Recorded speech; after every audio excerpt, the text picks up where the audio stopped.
Sentiments of Giancarlo Stanton in saying thank you, Jackie. You heard Aaron Judge say all players today are going to be wearing number 42 on their jerseys. Also, there'll be a Jackie Robinson patch on the hats. And this is new this year, Michael. Inside the hats, there's actually a picture of Jackie Robinson and essentially what looks like the back of his baseball card, sharing his accomplishments and his stats throughout the course of his career. Michael, we'll send it back up to you. Thank you, Meredith. What a great initiative by Major League Baseball. I thought Judge's words were so perfect. And for our younger viewers, if you haven't read all the stories, you should, because he didn't just do something for sports, but he did something for this country as well. All right, let's take a look at the Angels lineup that will face Luis Gil, Neto, Trout, and Shonwell at the top, Adele, Moncada, and Peraza in the middle, Lowe, Ohapi, and Frazier the bottom of the order. And they will be facing that man. 11 starts in 2025, 4-1, 3.32 ERA. He made one start. That was on Friday in St. Pete. Lasted just 4 innings. Let's take a look at the scouting report. Well, you got to sharpen it up. His debut in Tampa on Friday, not his best. 4 innings, 3 runs, 3 walks. You got to throw strikes. I mean, it's always been the case. If he pitches ahead, he has more than enough stuff to be successful. And turn back the clock. 2024 Rookie of the Year, 15-7, 171 strikeouts in 151 innings. It's there. If he's healthy, Luis Gil has an opportunity to be a big part of this rotation. And he deals a first pitch strike as we are underway here in the Bronx. Swing and miss, 0-2 on Neto. Neto 1 for 9 in the first 2 games of the series. So the Yankees getting the table setter out, but the guys after him done a lot of damage. Angels have scored 17 runs in 2 games, 10 of those runs coming via the home run. 7 home runs. Pitch outside. That's a good sign, the 97 miles an hour. If his fastball is around that number, then he's feeling pretty good.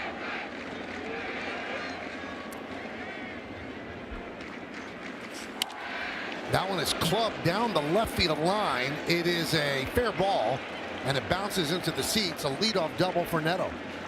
Well, this has been the Angels since they walked into Yankee Stadium a few days ago. They get behind in the count, they fall behind, and then they wait for a mistake, and that's a mistake. A hanging slider ends up bouncing right inside the left field line for a leadoff double, and it's just time and time again, Yankee pitchers have not been able to put the Angels hitters away. Especially this guy, Mike Trout, 3 home runs in the first 2 games. Neto, big lead off second. High fly ball right field. Judge back. He has room. Makes the catch, tagging Neto. Here's the throw, and Neto goes back. Throw comes all the way to third. And he was deep and right there, Paul. Yeah, kind of laughing because he kind of threw it a little higher than he wanted because it was not able to be cut. But Neto knows Aaron Judge not only has a good arm, he's extremely accurate. Everything fundamentally is perfect. Stay back, run, catch, go towards your target, and stay on top. A very true throw. Time and time again.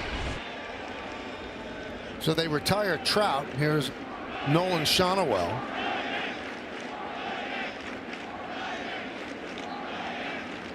Caballero trying to check back Neto. Neto 1 stolen base on the year, but you know, now that there's 1 out, you do have to worry a little bit more that he might possibly try to steal and get to third base. Now you don't have to worry. He goes to third base on that ground ball, but 2 outs. Take a look at the Yankee defense. We've already seen Judge in right. Grisham's in center. Bellinger is in left after having yesterday off. Go the other way in the infield. McMahon, Caballero, Chisholm, and Rice back at first. Austin Wells behind the plate. Stanton is the DH. Here's Joe Adele. 4 for 9 in the first 2 games of the series.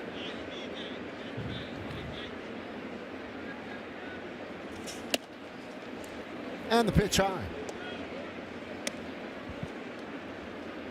Well, this is a really good opportunity for Gil to pitch his way out of a leadoff double. When you talk about a confidence builder to walk off this mound, if he can save this run. Slider misses outside, 2-0. Angels are 9-9, and the Yankees are 9-8.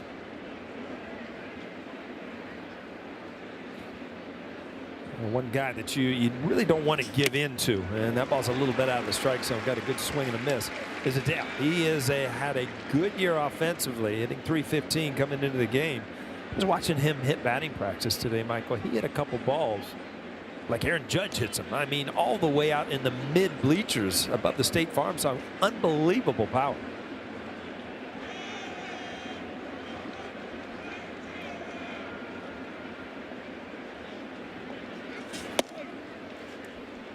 Umpire behind home plate is the crew chief, Lance Barksdale. He's considered hitter friendly, and it's pinned too. He's had 12 calls challenged, just 5 overturned, fewer strikes up and down, fewer inside strikes on lefty batters, and Lance in his 27th big league season. Fly ball, left center, Grisham there, makes the play, and he works around the leadoff double as he look at the Yankees starting lineup. Trent Grisham will lead off, batting second, first baseman Ben Rice, and Aaron Judge will hit third. Cleaning up, Cody Bellinger. Giancarlo Stanton bats fifth. It's Chisholm in the number 6 hole, and the bottom third of the order, Wells, Caballero, and McMahon.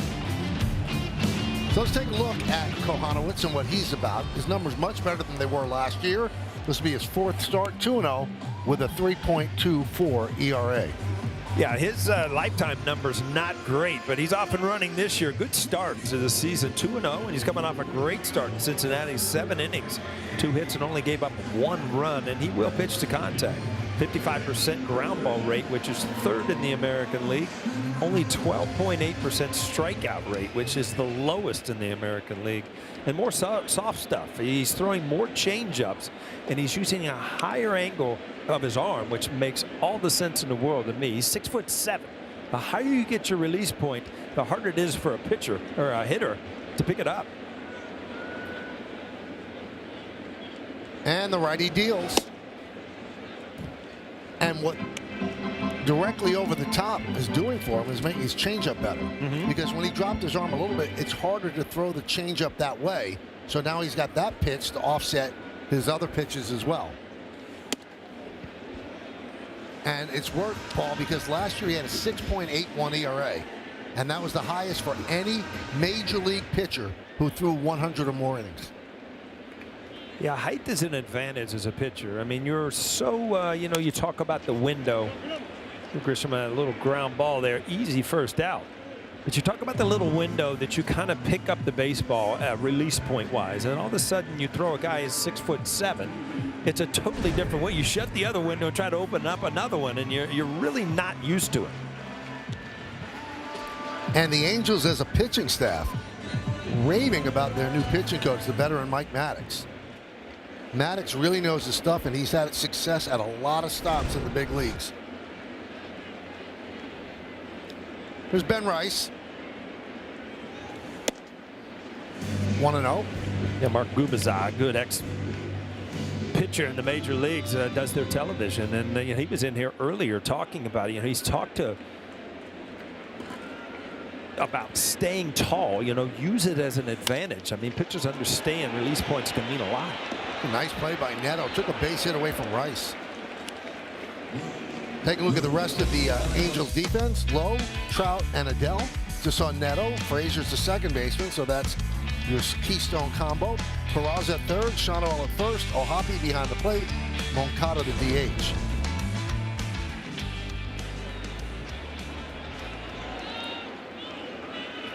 Slow motion when you make a nice play as a middle infielder. It almost looks like ballet out there. Like, it's perfect. You mentioned Gubicza, Paul, in some ballet. And he was telling me that you were a 500 hitter lifetime against him. He was a really good pitcher, too. Yeah, I mean, you knew what you were getting. A really, really good slider and a sinker. But he wasn't down about it. I said, why? He said, I kept him in the park, man. Yeah, he said he didn't give up any home runs. I didn't know those numbers, but, he comes in every day. He said, I owe him pizza. I said, well, why do I owe you pizza? You're more than welcome to have a piece. But he said, I gave you bacon your whole career. So you owe me some pizza. That's Mark on the left and Wayne Randazzo, their play-by-play guy on the right. Really good broadcasting group. 0-2 on Judge.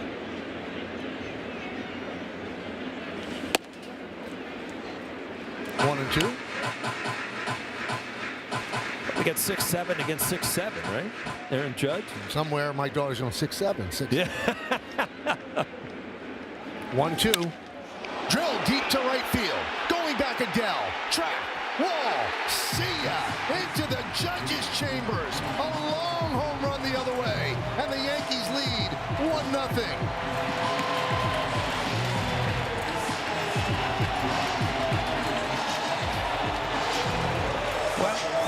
I'm sure he's going to like Jackie Robinson's day from now on and lead off home run in the first inning. But, you know, when you start to see Aaron Judge handle pitches away and just shoot him into the seats like he did right there, you know he's starting to really get locked in. I mean, he has been swinging the bat this series, and it's continuing right there.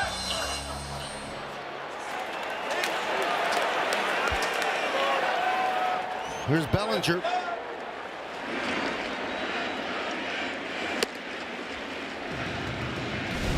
That's 7th home run for Judge. That leads the American League.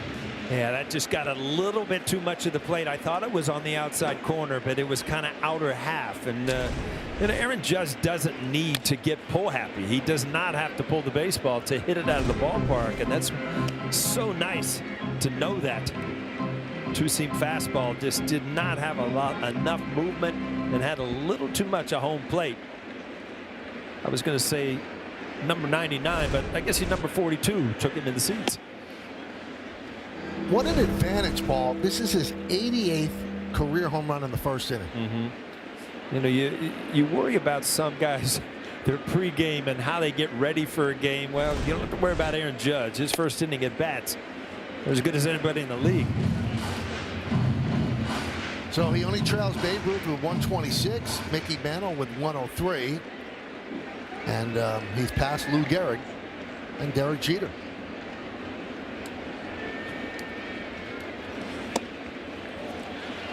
And there's a walk to Bellinger.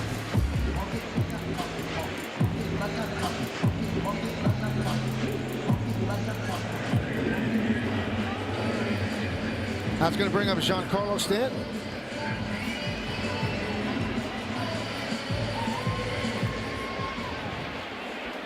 Michael, you better know the players by face tonight. Yes, you do. You can't rely on the number. Huh? Everybody's wearing 42. And there's a strike.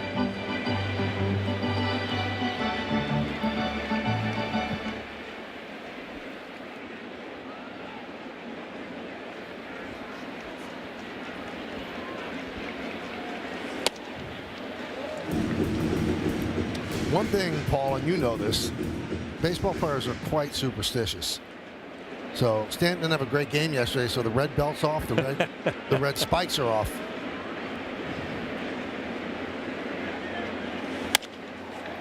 Fights it off and fouls it off. So a couple hits last night. We're still sporting the red tires. That's what you're saying? I would think so. Yeah. All right.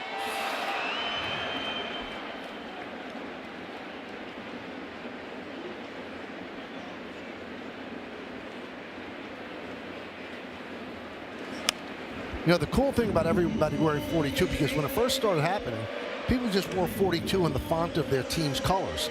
But now the 42 they wear, that's the Dodger blue 42. Yeah, it does have. It's got a different piping or shaping. What do you call that? Piping? Different color, really.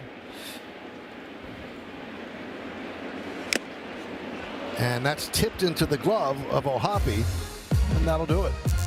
But the Yankees take the lead, another leadoff home run. So number 99 hits number 88. Yoan Moncada will lead off against Louis Seal. Yankees have a 1-0 lead on the Judge home run. They're hoping Moncada can really get it going offensively. He's swinging the bat pretty good in this series. You know, had a pretty solid year last year. If you break it down, they had 14 home runs, but he only played in like 83 games. He hurt a thumb, then he hurt his knee, so he didn't have a lot of action. So they're hoping that a full season, he can throw up some big numbers offensively. First two games, 4 for 9. Angels have a little pressure. People on the Angels feeling the pressure. Their new manager, Kurt Suzuki, 1-year contract. Perry Manasian, the head of baseball operations, 1 year left on his contract. So they know they have to produce in order to stay here. And Minasian and Suzuki tied together. Suzuki worked as an assistant to Minasian in the front office, and then surprisingly got named the manager. Fly ball. Grisham drifts over. 1 down. Now, Heel's first start, it was against the Rays. We'll take a look at the Arsenal on StatCast 3D by Google Cloud. Well, the four seam and the sinker, that to me are his bread and butters. I mean, he needs to throw those for strikes. If you want to show a changeup, great, to a lefty. You want to throw sliders off the plate for strikeout pitches, great. But you cannot miss with that slider out over the plate when you have that good of a fastball. Peraza with a fly ball to right center. Drifting over is Judge, 2 down. And Meredith, you spoke to Luis Heel the other day. Michael, looking at that first start, one thing he was not particularly pleased with was his command. He had 3 walks in that one. Never really felt like he was in a great rhythm on the mound. He said he went back to the drawing board and kind of tweaked his mechanics a little bit. Nothing major, just fine-tuning it a little bit that he thinks will serve him well tonight. Another thing, he wants to continue to try to be aggressive on the mound. That's one thing Matt Blake talked a lot about prior to that first start, and you noted it, Michael. He'd already seen his fastball at 97 miles an hour. We just saw a 96. On average, that fastball was 95.1 in that first start. Something Joe Girardi noticed as well. He gave up a home run on a slider and then threw his fastball softer. I mean, when you start messing around with other pitches, a piece of hitting there, shooting the ball over to the left side, you start messing around with a lot of pitches. I think it takes away from your fastball. I'd love to ask David Cohn this, because you know, you see guys working on cutters or tweaking their two-seamer, and all of a sudden you've lost the gift that you have, and that's the 97, 98 mile an hour fastball, to try to invent other pitches. Well, the interesting thing about last year, and his numbers were not terrible, but he was so dominant in the first half in 2024, is that I had scouts tell me he's painting out there. He's pitching like he's an artist. He's not overpowering people like he did last year, and maybe the injury scared him off of it. He thought he would re-injure himself, but he was not aggressive last year. He was, again, trying to invent things on the mound. Yeah, there's certain pitchers that have to pitch perfect, and you know, because they don't have the velocity, they don't have the great stuff. So, you know, they're control pitchers. Well, he was not that type of pitcher. I mean, he's a power pitcher at heart, and you can use a lot of the plate, not just the corners, with that kind of stuff. 1-2 on Logan O'Hoppe. They've held down O'Hoppe 1 for 8 in the first 2 games. This is a 4-game set. Heel has thrown 7 of 8 first pitch strikes.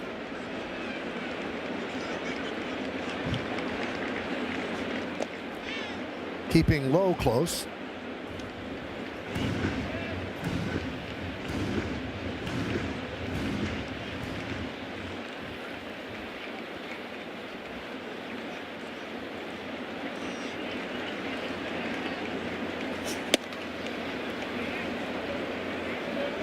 Two and two. 2 outs, 1 on. Couple of hits for the Angels already, but the Yankees lead 1-0 on the Judge home run. Runner goes. That one's popped up and out of play. Shonowell is going to take a chance with 2 outs. Oh, I'm sorry, Low. He's got 1 stolen base on the year, but with 2 outs, you know, you try to get a little better jump, better leads, and give an opportunity the hitter to drive you in from second. Ground ball, McMahon. And that'll do it. In the second, Angels strand 1. We go to the bottom of the inning. It's 1-0 Yanks.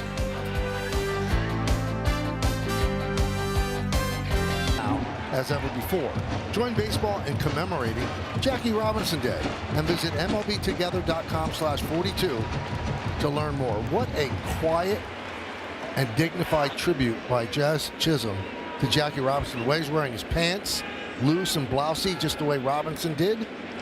Nice touch by Jazz to do that. And he usually wears his uniform quite form-fitting, but not tonight.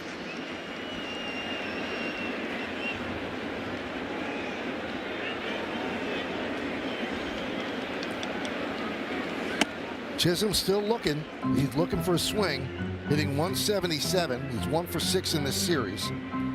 Yeah, waving at some pitches too. Just thinking at what you were saying earlier about Stanton. You know, if Chisholm has a big night tonight, he might be Jackie Robinson for the rest of the year. That's how Jackie wore the pants, as you can see. And Jazz lost up right around just below the knee.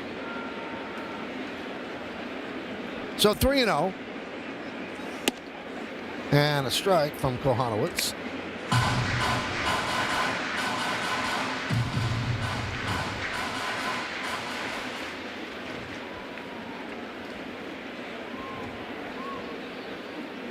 And the big righty deals.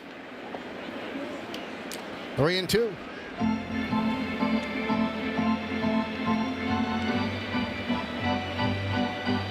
Austin Wells on deck.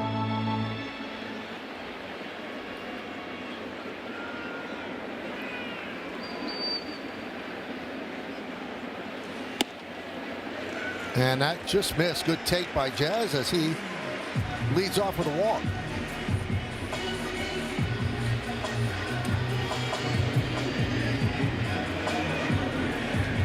Wells, 2 hits and 6 at-bats and has 2 walks in this series. In fact, he's reached in 6 of his last 15 plate appearances. Jazz has 6 stolen bases. Tapped in front of the plate. Kohanowitz bobbles, loses the play at second, gets the play at first. Yeah, one little bobble that just goes to show you how a little extra speed. You know, Jazz runs extremely well.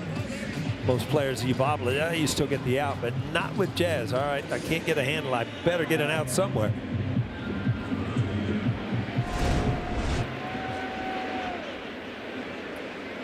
So here's Caballero.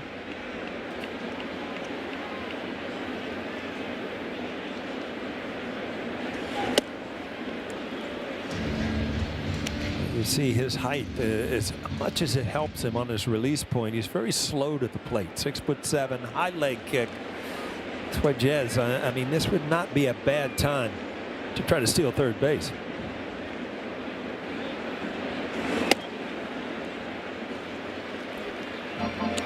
Two and 0.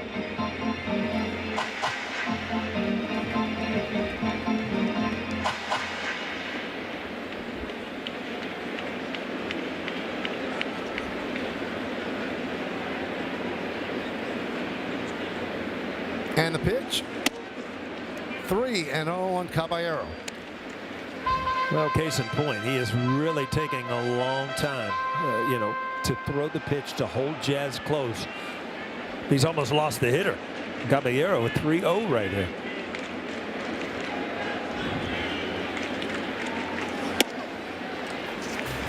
And that's ball 4.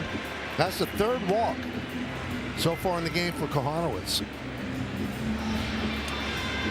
Did I read last night? I don't think the Yankees had a walk last night, right? 0 walks. That doesn't happen in the major leagues anymore. Here's Ryan McMahon. Still looking for his first extra base hit. He has 5 hits and 39 at-bats, hitting 128 to start the season.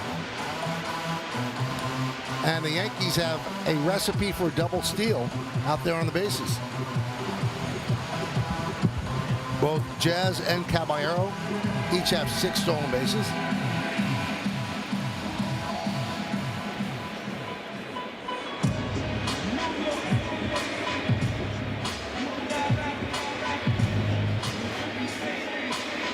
I had to take a second look there. You seldom see Aaron Boone with a jersey on, right? But with the Jackie Robinson number 42, everybody.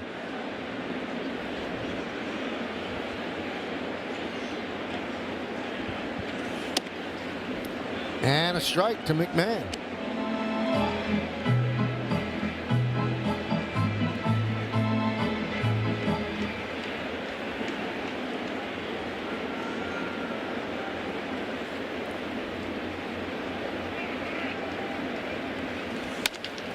Ground ball and a great grab there by Frazier. Turns it into an out and saves a run as the runners move up second and third, 2 outs. Yeah, you're not going to know how this inning plays out until we look at this at bat, but this saved a run and possibly a big inning. A great play there by Frazier to keep that in the infield and get a huge out.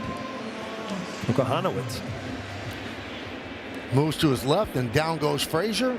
Oh, down goes Frazier. That was Howard Cosell, wasn't it? Amazing call. It was against George Foreman. And he went down, I think, 6 times. Should have just stayed down the first time and saved himself. 1-0 on Grisham. Yankees have runners on second and third and 2 outs.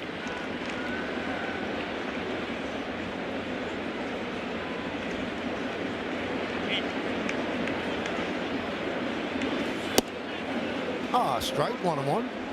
You came to the ballpark today with that on your mind. Down goes Frazier. You're thinking, I just hope this guy dives for one.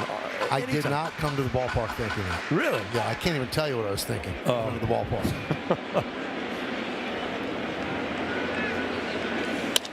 Line drive. It's a base hit through the left side of the infield.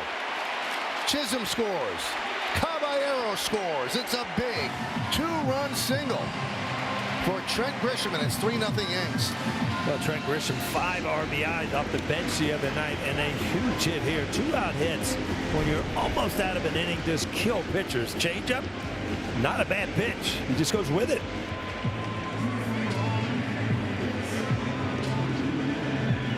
Anytime you stay with that changeup, you have such a tendency to be out in front and kind of roll it over. He stayed through it, shot it through the left side. That's a big hit for the Yankees.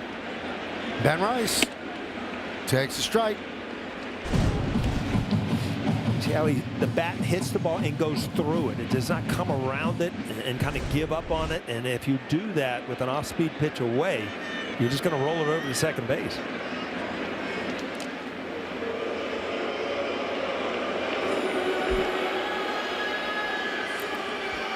The Yankees up 3-0.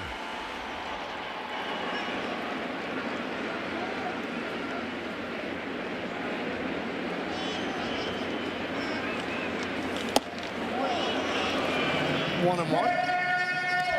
You'd have to admit, Paul, it's a great spot to hit in front of Judge. Oh, they're not walking you. Absolutely, no doubt about it. But you do these things intentionally to, Ben Rice is swinging the bat as good as anybody on the club all year. And so to have protection where you just can't pitch around him, great opportunity for Rice and the Yankees.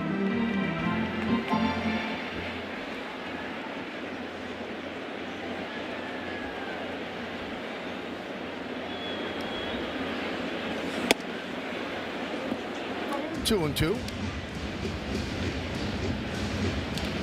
Well, you see the under the hood numbers, they're all excellent. Hard hit rate, tops, 100 percentile. Ground ball, grabbed by Neto, steps on the bag, and that'll do it. But 2 walks and a hit. It's the Yankees 2 runs and a 3-0 lead. For how about that, right, Mel? Of course, about Jackie Robinson, first UCLA athlete to earn varsity letters in 4 sports in 1 year: baseball, basketball, football, track. Wow. First Black Network TV sports analyst hired by ABC for the Major League Baseball Game of the Week. That was in '65, and his older brother Mac Robinson won the silver in the 200 meters at the 1936 Berlin Olympics, finishing just a smidge right behind Jesse Owens. That's pretty cool. Yeah. I mean, they had some athletes in that family, huh? Unbelievable. 1-0 on Adam Frazier.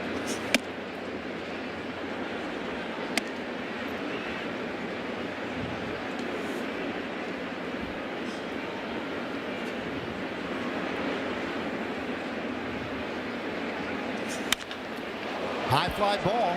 Right center. Judge back. He's on the track. He's at the wall. See ya. A home run for Frazier. And the Angels are on the board. It's 3-1. Michael, we were just saying, down goes Frazier. Well, he got off the mat, and he should have. And he went deep now. Now it's downtown goes Frazier. That's where you get up, right? It's a pretty long home run for Frazier. Well, Frazier, they love him as a player at the bottom of the lineup just because he makes a ton of contact. He will a few home runs. That ball right there. See Austin Wells reaching for it. Didn't quite make it to the catcher's glove. Pitch to Neto upstairs.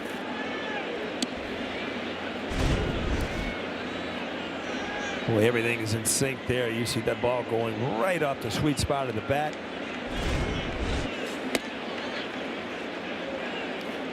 One and one.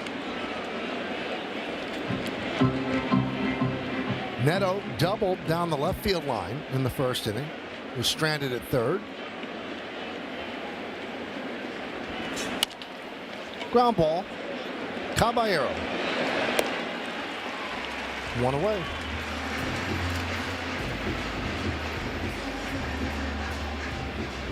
Now, we told you the Angels are 9-9. Check this out, Paul.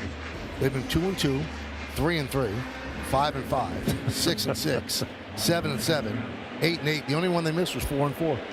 Well, it looks like they're on the way to 81-81. Which is not great. No, that's not going to get you to the playoffs. There's a strike to Trout.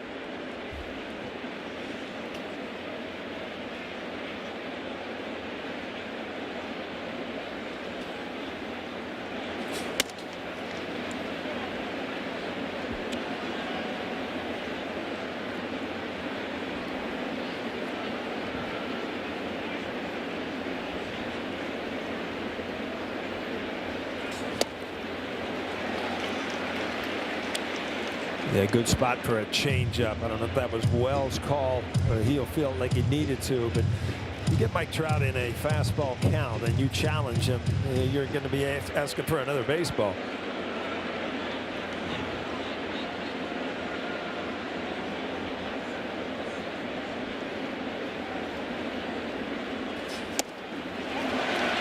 And Mike Trout down swinging.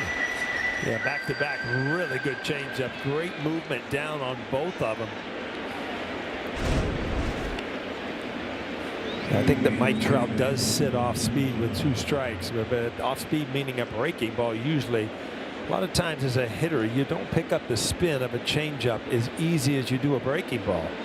And that's why I always thought it was probably the best 1-2 combo in baseball. It's always been and it always will be the fastball and the changeup.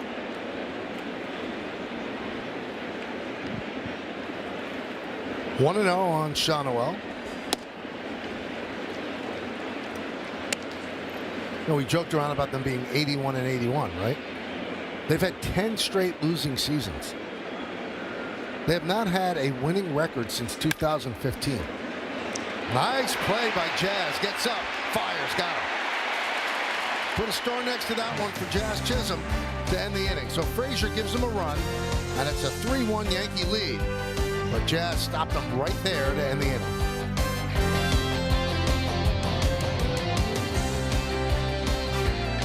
Yankees may not be reproduced or retransmitted in any form, and the accounts and descriptions of the game may not be disseminated without express written consent of the New York Yankees. 1-0 on Judge.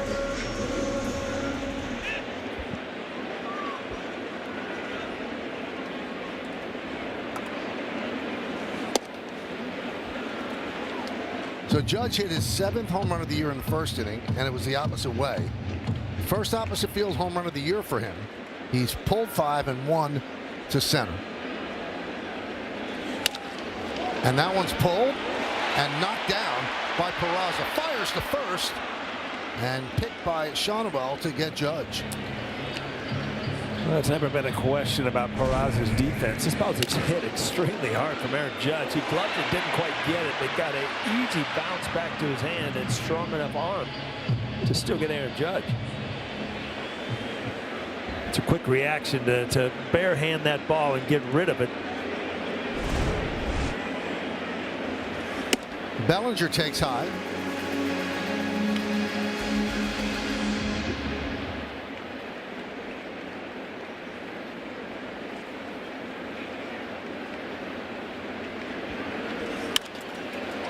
Skied the other way. Bellinger walked in the first inning.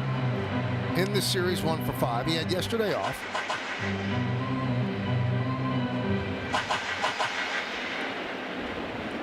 Grisham and Rice who also didn't start, ended up being used as pinch hitters in the game yesterday. And Bellinger had a bat and actually was sniffing the end of it, but he never did get up to the plate.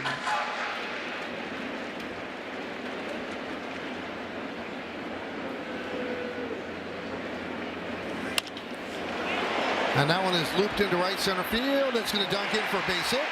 It gets past Adele. Backing up is Trout. But Bellinger gets the second with a double. Well, it's hustling out of the box, and a good read. As soon as Cody Bellinger saw that Adele had got by him, he did not hesitate. And again, the play is in front of you as you're running down first base line. As soon as he doesn't come up with it, chances are you can just cruise into second base, which he did. At this point, you're just hoping it falls, and then oh, we got by him too.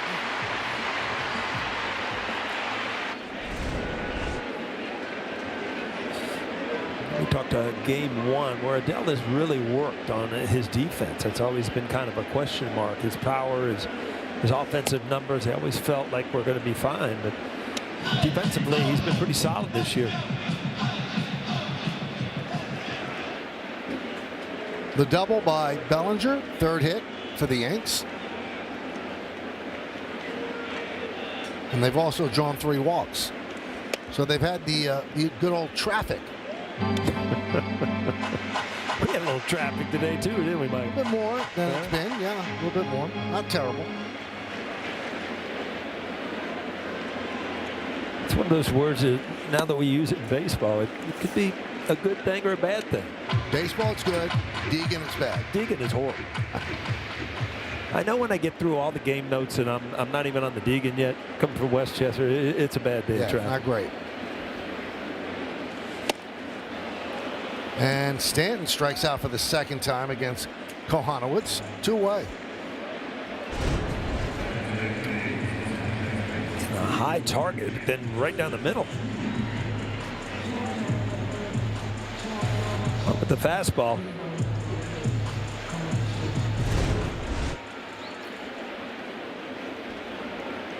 Here's Jazz Chisholm Jr., runner at second, 2 outs. 1-0. Jazz walked in the second, came around to score. We're in the bottom of the third game of a 4-game set between the Yankees and the Angels. Yankees won game 1, Angels won 7-1 last night. Now the Yankees up 3-1 in game 3.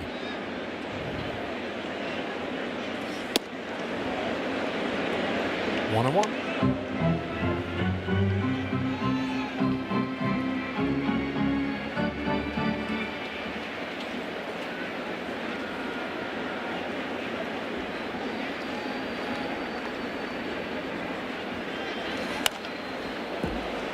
Foul ball.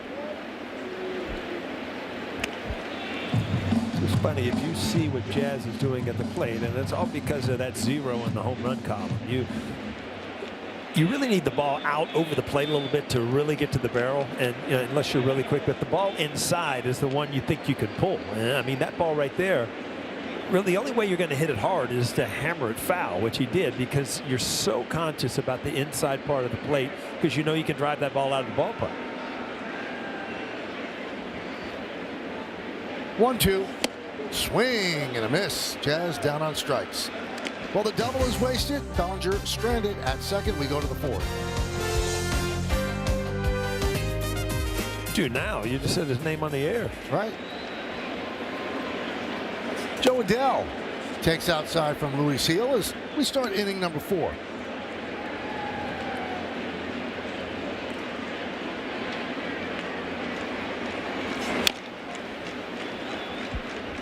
Can we try? I don't want to put you on the spot. Yeah. Can we tell the fist bump story? No, all right. So I've known Paul for over 35 years, and he spits out a story as we're sitting together before the game I'd never heard before, and it's life-changing when it comes to baseball. So Paul, please tell us. You know what? I don't know if I'm the first. Right. But I'm telling you, I remember it, and then I saw a lot of people do it. So the first time I got a game-winning hit, right? Right. Mattingly headbutts me with the bill of his hat, splits my nose open. That's it. So now my hand hurts like 2 weeks later. Right. All right. and I hit a home run, and he goes to like slap me high five. Well, my hand's killing me. Right. So I tucked my fingers and I gave him a little fist bump. And from then on, Cap and I kind of fist bumped. So now I'm not saying I invented it, but I do remember being like the first one to do it. I'm saying you invented it right here. He invented the fist bump out of necessity. And that means if I did it, it happened a long time ago. Adele swings and misses all these years, and I've never heard you tell that story. Well, you were talking about something else, and you know that's the way my mind works. It goes back to a story about baseball. I mean, since I've been 12, that's about all I know. So he had high-fived you, and he hurt you by hitting you so hard, and so you're trying to protect it, and you closed your fist. And I just closed my fist and gave him a little sissy bump, and then it became like a cool thing. 0-1 on Moncada.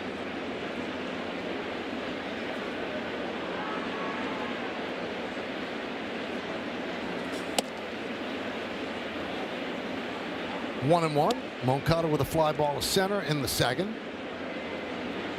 I'm sweating over here. You got me nervous, man. I'm telling the stories from the old days. Love the old days. And a strike.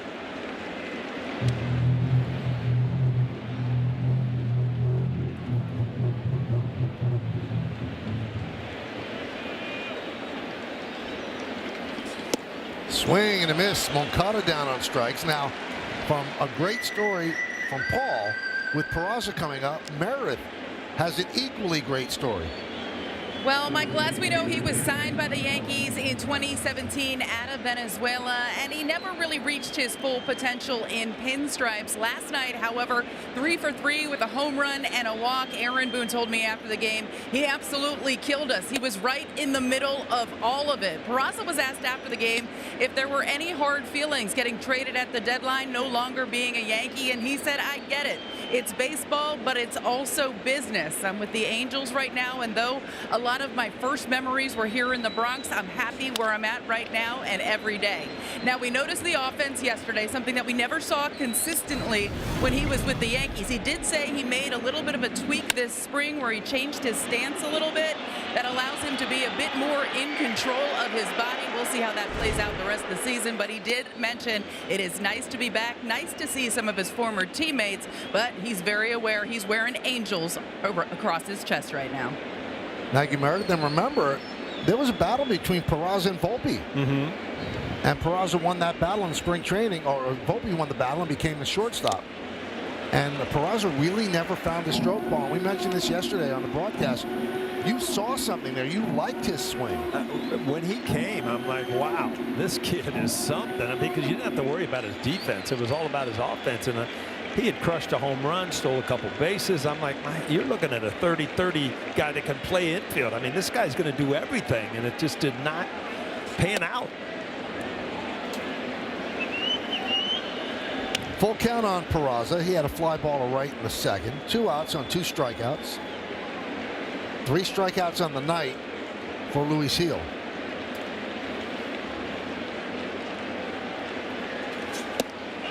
And Peraza walks.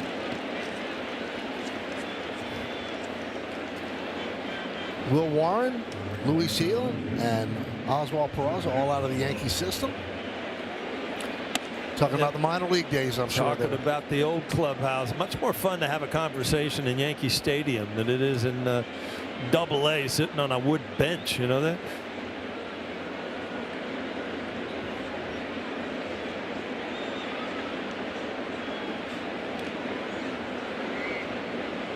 Well, Volpe last night in his first rehab assignment was at AA Somerset. He's off today, so he was back in the trainer's room, and Aaron Boone said he was smiling and laughing and feeling good. He'll play 2 games in a row starting tomorrow.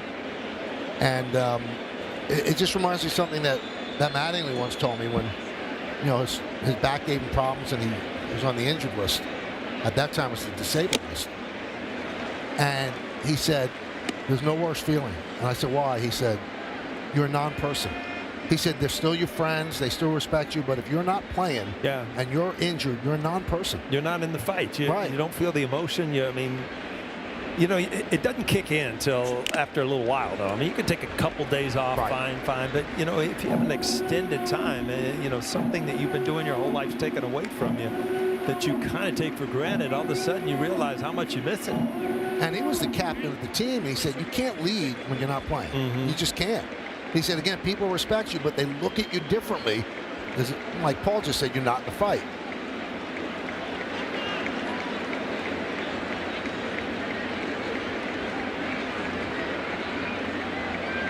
Oh-2 on Josh Lowe. Chasing Peraza back.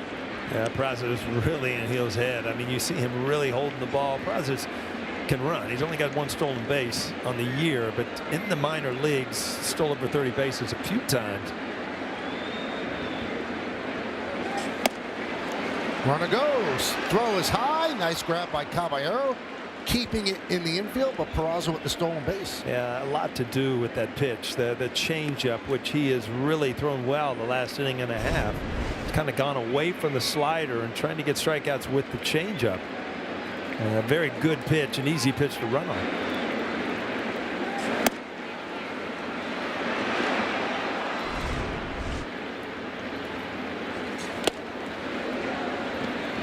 Two and two.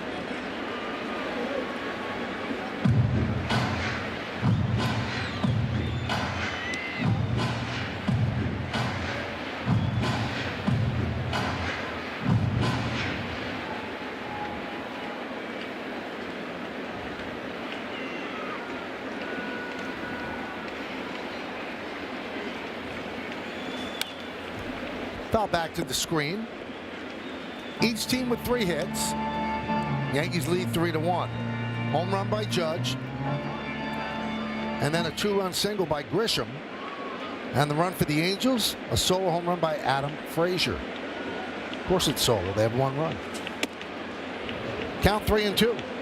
I was going to say that fastball, he really set it up. He threw 3 consecutive changeups low. So, you know, go for the high fastball right under his hands. This one just missed. Well, Yankees challenge. Presented by T-Mobile, and they get it wrong.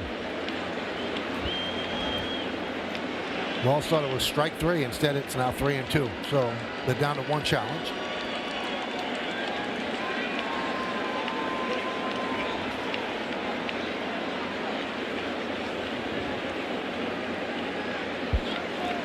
Peraza leads off second. Caballero trying to check him back. Swing and a miss. 3 strikeouts in the inning for Luis Gil. The Angels strand 1. We go to the bottom of the 4th. 3-1 Yankees. The Yankee order against Jack Kohanowitz.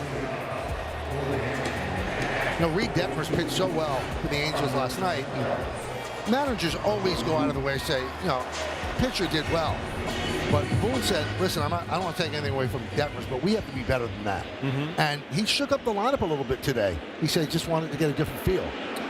Yeah, I think the thing that frustrates Aaron Boone at times is the inconsistency. You know, you go through a week where you can score at will, and then you go through a week where you don't ever think you're going to score again. And, you know, the Yankees are too good of a team offensively to go through those ups and downs. Sure, you're going to have nights where you just don't swing the bat or you don't score, things don't go well, but you just can't be the best team on earth and then all of a sudden, you know, not score a run in 5 days. 2-0 on Wells. Tap back to the mound in the second. And a strike.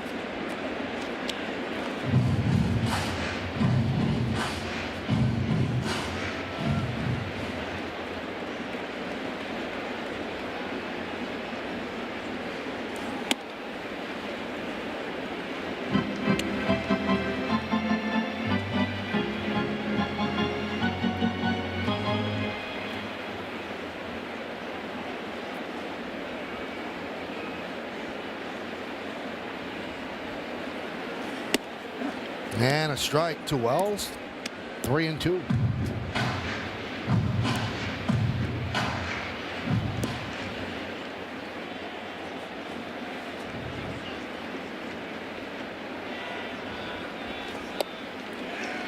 And he works a walk.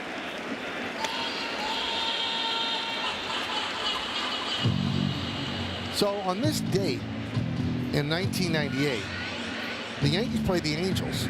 They played them at Shea Stadium. Yeah, I remember that. Because a beam fell out of the top of the upper deck and landed on 2 seats. And thank goodness the park was empty at the time. And they had to check the structural reliability of the ballpark, and they had to move those games to Shea Stadium. And Yankees won the game 6-3. And one of the funny parts of it was that Darryl Strawberry hit a home run. And the people that ran Shea Stadium, you know, the big apple they have? Yeah, they got half an kind of apple. came halfway, and then they put it back down. But you remember that day? You guys dressed here. Yeah, I remember it well. We dressed, grabbed a bus, and went over to Shea Stadium. What I remember before that was, you know, we had a couple of days canceled, so they played an inter-squad game, right? And when you're in the middle of the season, you don't need an inter-squad game. And Joe Torre called, he said, "Do you want to play in this?" I said, "No." And he had asked Tino the same thing. So we just sat like where the scouts sit in like the first row and watched the inter-squad game. It was like, this is the coolest thing ever. I've never sat in a seat here. Then when the ballpark was checked out, you guys came back to play here. But there were still people that were somewhat wary about coming back to the ballpark after a beam had fallen.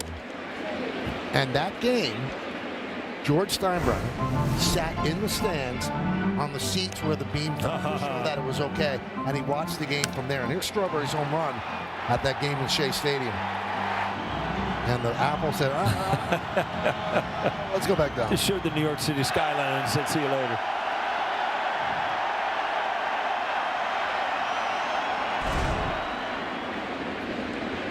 Boy, did you see the people in the stands? It looked like they had winter coats on. A little different day than we're having today. Frazier to Neto to first, and they double up Caballero. So let's go back, Michael. It's Jackie Robinson. I was just reading the story. So he breaks in Montreal, which is AAA for Brooklyn, right? Yeah. Hits a home run, his first, his first game. It's a 3-run homer, rounds the bases. Now you have the handshake of the century, kind of nickname, was George Shotgun Shuba. Who was a guy from Ohio that met him at the plate, was actually on deck to meet him at the plate and gave him the handshake at home. Imagine that was a big deal. Oh, it's amazing. Kind of get goosebumps thinking about it, right?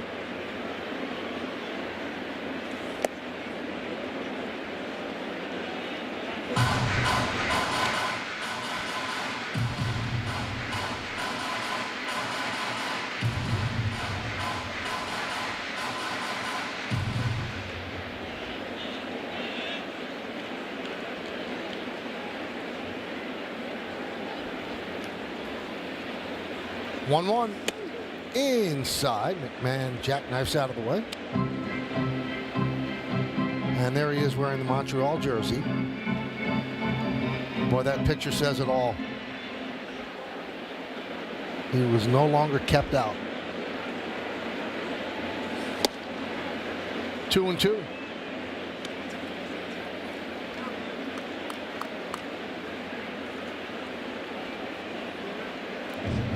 McMahon robbed of an RBI single on a nice diving play by Frazier at second. That was in the second inning. And when you're struggling, those are the kind of plays that happen.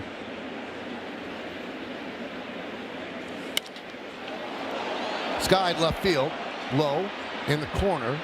Low makes the play. And that'll do it here in the fourth. Jackie Robinson with his teammates with the Dodgers. The man changed the game and a lot to do with changing the world.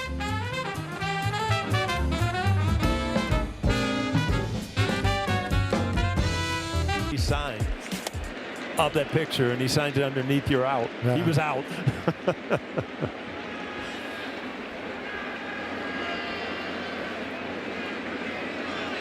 1-0 on O'Hoppe as he starts off the fifth, and that one is clubbed to left field. No chance for Bellinger. See ya.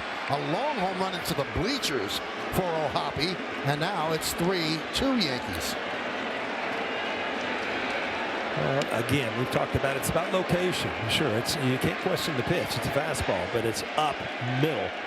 which, it's going to get hit hard. If you want to ball on the ground, you sink the ball. Four-seamers, corners. But, out over the plate, up, I don't care how hard you throw, Major League hitters will catch up to it. I mean, just right down the middle of the plate, upper part of the strike zone. We've told this story before. You hit a home run in the big leagues, it feels great all the time. Imagine hitting a home run in the stadium where you fell in love with the game. We saw that picture the other night, Michael, and believe me, you take it for granted. It's a great photo of him catching the ball. He barehanded that with no glove across his body and then had to chuck it back onto the field because it obviously wasn't a Yankee home run. And everything comes around, so that ball goes into the left field bleachers, and somebody threw the ball back. just like O'Hoppe did all those years ago.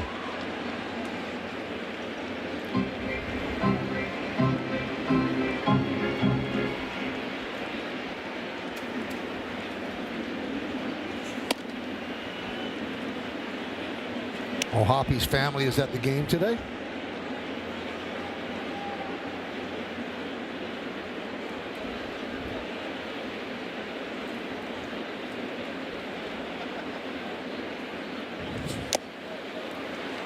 And that's strike 3 as the ball is tipped into the glove of Wells.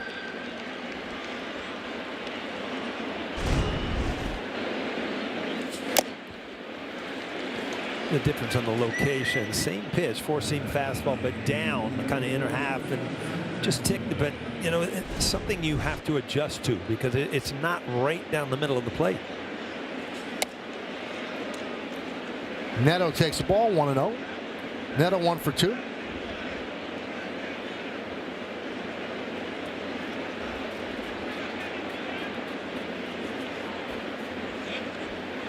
Has something in his eye. So you played with Bernie. Oh, yeah. He did that a lot. How many times was it real?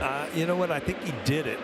The first time possibly it was real, and he saw that he could get a timeout, so he would do it all the time. Get a little extra time.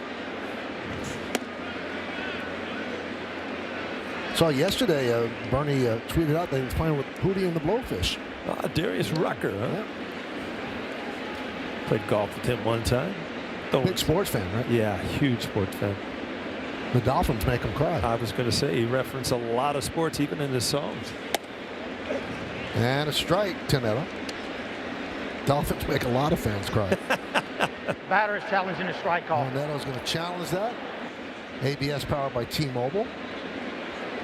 And gets it right. So that swings the count from 2-1 to 3-0.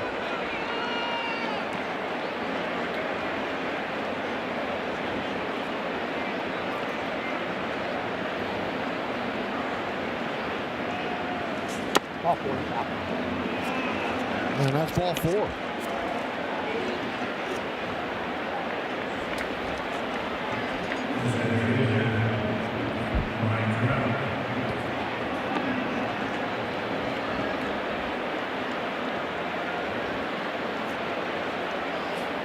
Mike, in the pregame, you were asking, what have they done wrong? And because Mike Trout's had some great swings, some big home runs, and this is what you don't want to do is put people ahead of him where, you really can't pitch around him. And that walk has done that.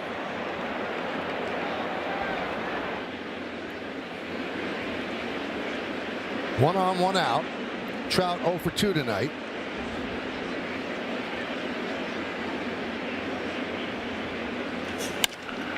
Driven out to right field and deep. Going back Judge. Track.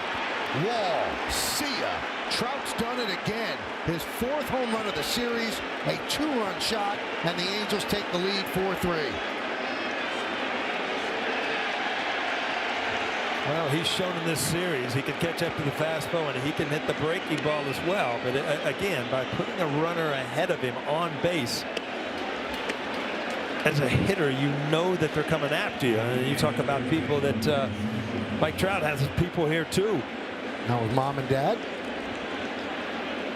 What a series for Trout. Wow. 6th home run, now has 15 runs batted in. Pitch upstairs, so 3 home runs allowed tonight. by Louis Seal. You know, if you come to a Yankee game, obviously you want the Yankees to win. You're a Yankee fan, but baseball's a better sport when Mike Trout is healthy, and he's the real Mike Trout. I mean, he has been one of the greatest players of his generation, and what an opportunity for Yankee fans to see him in action in this series.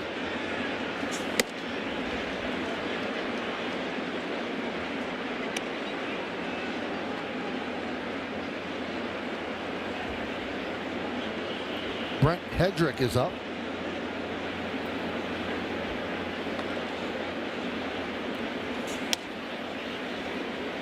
And a strike. Shawano was about to toss the bat away, thought it was ball 4, but did not challenge. Angels have 2 challenges remaining, Yankees 1.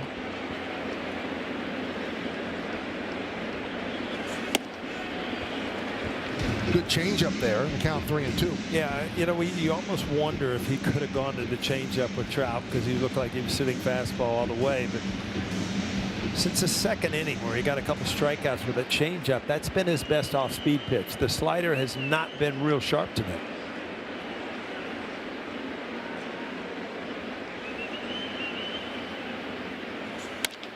Soft ground ball, second base. Chisholm. 2 down. Well, the four-seamer, and again, you're going to see just middle. And Mike Trout just too good of a hitter to try to get away in a hitter's count with a man on first base with a fastball right down the middle. Such a compact and just strength. I mean, he is so strong. We talked last night. I mean, he's built like a football player, and he has strength, and he's able to drive the ball the other way and pull. Joe Adell fouls it off. So the Yankees, after 2 innings, they were leading 3-0. But the Angels get a run in the 3rd, now 3 here in the 5th, and the Angels lead by 1, 4-3. Yeah, we were talking earlier. I told you I couldn't believe some of the bombs that he was hitting. And let's watch the parents. Here's what you do when your son hits a home run.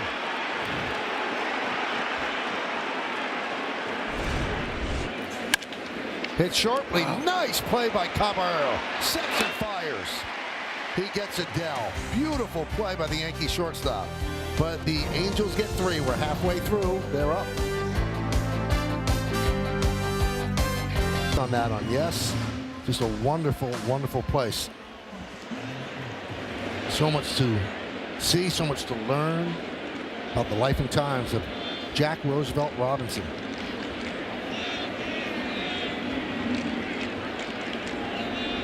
Grisham leads off. Swings at the first pitch. Shallow fly ball to left. Low's there. Low puts it away. 1 pitch, 1 out. Mike, I need to ask you, and you were talking about the story about, you know, we played that game in Shea Stadium, but when they redid this Yankee Stadium, they played in Shea, was it 1 or 2 years? They played in Shea 73 and 74. Yeah. Now, you were a Yankee fan. Did Yep. you make it to Shea Stadium to see games during that time? I did. Nice. I did. So I lived in the Bronx, and you would take the Q44 bus, which would take you over the Whitestone Bridge, and you'd get off in the Shea Stadium stop. And that's the old days where your parents, hey, you're taking the bus over to Shea, and then we'll see you later. Yeah, great. As long as I had a couple buddies, they didn't want me to go alone. Well, it's funny you mention that, because today's the anniversary of the 2nd iteration of Yankee Stadium opening up. April 15th, 1976. And the Yankees beat the Twins that day. First home run ever hit in the game was by Disco Dan Ford of the Twins. Rudy May started for the Yankees. 2 away. What, the Disco Dan Ford? I don't know that I know that. That was his nickname. I know Disco Duck. No, this was Disco Dan. This was so expected. I remember that sign like it was yesterday. And the Yankees had gone to the World Series, or they went to the World Series that year. 75, the Red Sox went, and then the Yankees went to the World Series the first year of the stadium and lost to the Reds. That one's popped up by Judge. Shawano makes the play. All right, well, as we go to break, Michael, look back at that ticket. Things have changed. It was $5.50 to get in the game. It was a pleasure if Mr. Rickey could have been here with us today, but to the members of the family, my entire love and gratitude for the things that he's done over the years. And I also want to say how pleased I am that my family can be here this afternoon, and to thank baseball for the tremendous opportunities that it has presented to me, and also for this thrilling afternoon. I'm extremely proud and pleased to be here this afternoon, but must admit I'm going to be tremendously more one day and see a black face managing in baseball. Thank you very much. That was Jackie Robinson's last public appearance before Game 2 of the 1972 World Series. That was in Cincinnati, and Jackie passed away 9 days after that appearance.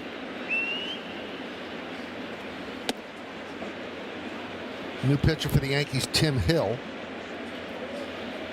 And there's some symmetry that he makes that speech and says about having a black manager in a dugout one day. It turned out to be Frank Robinson for the Indians. And it was in Cincinnati that he was heckled just terribly and got death threats. And that there's a famous photo, and also it was featured in the movie 42, where Pee Wee Reese put his arm around Jackie Robinson. And in the movie, I don't know if it's apocryphal or if it actually happened, he said, "Today we're all number 42." And Pee Wee Reese was from Kentucky, and a lot of his friends were upset that he did that, but he felt it was more important to do that.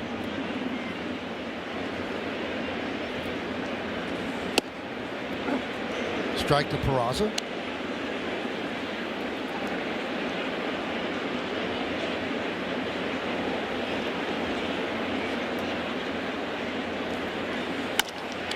Off the glove of Hill, caroms out to Caballero, and he'll get Peraza. Well, Tim Hill does come in as the Yankees make the call to the bullpen, brought to you by Taco Bell. Well, Tim Hill does what he usually does. Comes out of the bullpen, gets a couple ground balls. That one ricocheted, luckily, to the shortstop, Caballero. It would have been a base hit. And Peraza has good speed, so it all had to be handled quickly, and they certainly did that. Lowe tries to bunt.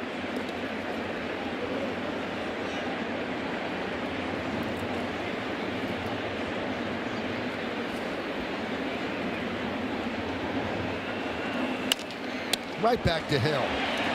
That's a Tim Hill inning right there. Doing what Tim Hill does. We'll go to the bottom of the sixth. Yankees down by 1.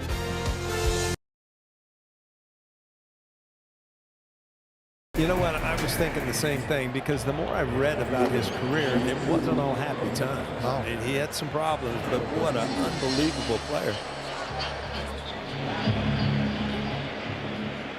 And he, by the way, I'm sure they'll cover this in the documentary. Very uncomfortable being the logo. Oh, is that right? Yeah, he felt very uncomfortable about it. And when there was talk about the NBA maybe changing the logo, he was all for it. Huh. Fernando Cruz warming up. 0-1 on Bellinger.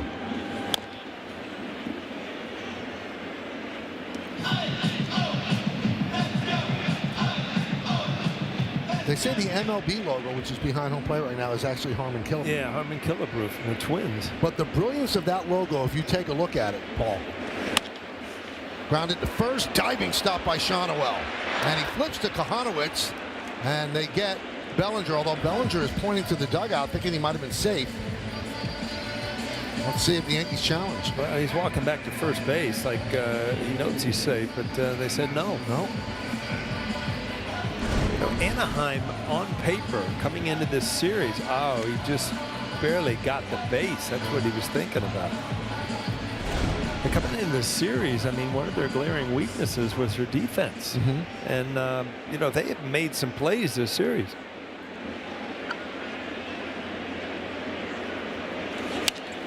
And if you see the logo right there, Paul, that batter, now Harmon Killebrew was right-handed batter, but that could be a left-handed batter too. Yeah, I just looked at it. I'm like, that's Harmon Killebrew. I get it, but he looks like he's hitting left-handed. It's like, wow. It's like that the famous paintings, and I never understood this. How, you know, you go and see somebody really, you know, a great artist, and the picture, you move around the room and the thing's still looking at you. It's like, wait a minute, your eyes can't move. You're stationary.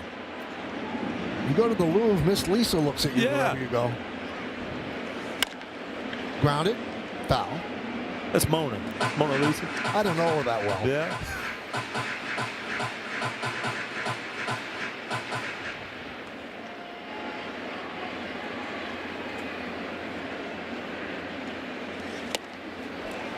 Tough night for Stanton against Kohanowitz. He strikes out for the 3rd time. They had Kohanowitz on the ropes early, but he's, with the lead, seems to really be settling down. And again, that's a changeup from that high release point. You get enough motion or movement down. Yankees down 4-3. 3 home runs for the Angels. A 2-run shot by Trout. Jazz still sitting at no home runs. Has a big cut there, swings through, 0-1.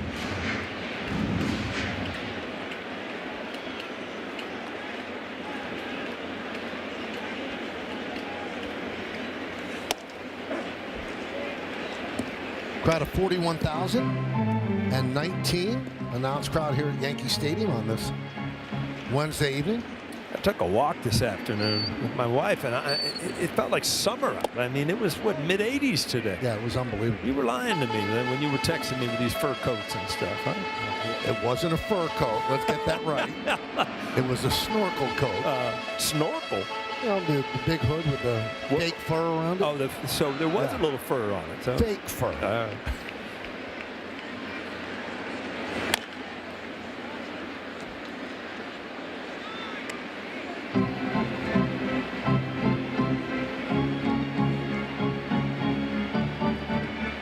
Angels with 5 hits, Yankees with 3. Home run by Judge, 2-run single by Grisham. That's their scoring. They're up 3-0 after 2. I was just looking down, the ball girls, the ball boys down there every night, and they're sitting on a bucket where they put the ball. And thank goodness for the nets, because if they were catching balls and there was no net there, the fans would be over there trying to get every single baseball. But there's no chance. In danger too. Yeah. Yankees go down in order against Kohanowitz. We go to the 7th. Right? Yeah. I do get a lot of texts from friends that on giveaways, and that's probably the top one, I got to say. Logan O'Hoppe takes a pitch outside from the new Yankee pitcher, Fernando Cruz. O'Hoppe with a home run, his first of the year in the 5th inning.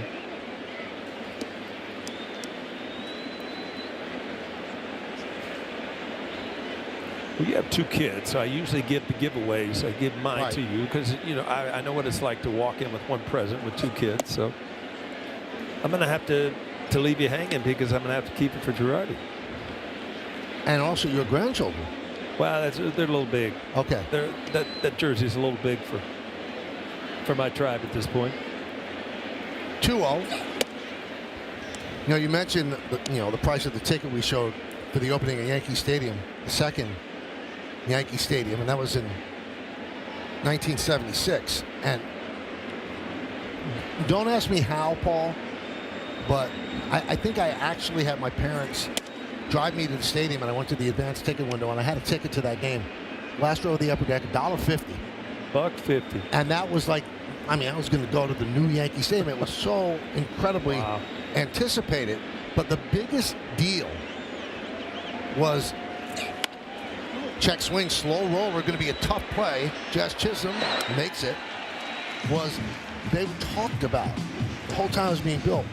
They were having a video board in center field that actually showed replays. There's a Loge box, 550, right? And that's all I wanted to see. I could, because the old scoreboards, they have numbers, right, and the team's names. And I remember I came in on the left field side, and I kept craning my neck to see the scoreboard in center field, and it said, "Welcome to the new Yankee Stadium." And that's all it said the entire day. It was broken. That's all. That's awesome. That's funny. Fly ball, center field. They retire Frazier. Remember the first big screen televisions and everybody you had to get a crane to get out of the house. It was like, and it was as deep as it was wide. You needed a whole block of a wall taken out. And you'd have to open it up to change tubes. No more. And the cool part about that day, Throwing out the first pitch was Bob Shalkey, who threw the first pitch in the original Yankee Stadium. You got more stories tonight than anybody. It was that's a day that sticks with me because it was such a big deal. And I can't believe it was 50 years ago.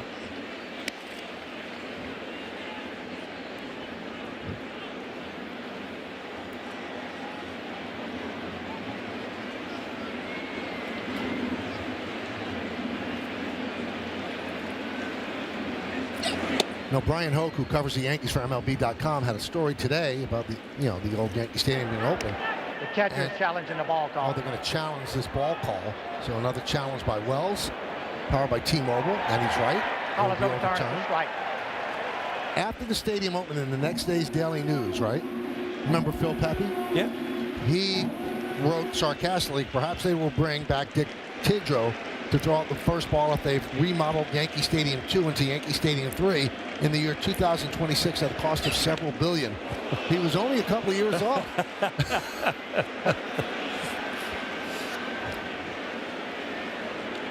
So he will reach first base. You don't want to do that on an 0-2 count, 1-2 count. Yeah, I mean, this is a split finger, and it just got away from him. See, it just slipped out of his hand. And, if you're going to get hit right there in the buttocks with a split finger. Still leave a mark.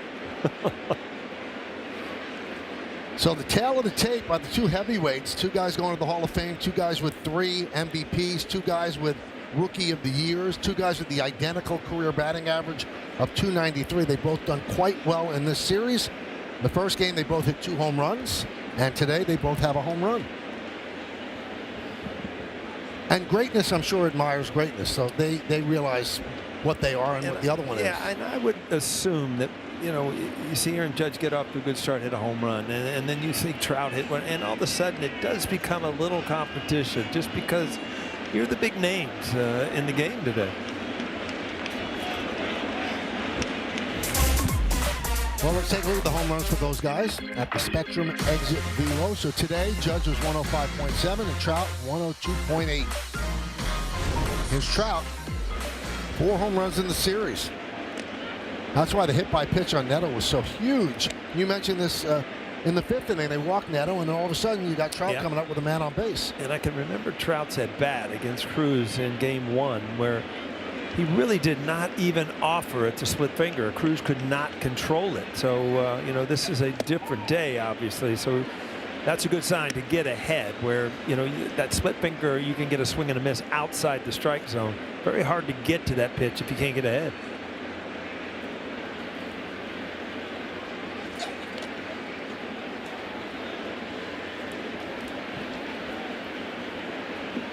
One and one on Trout.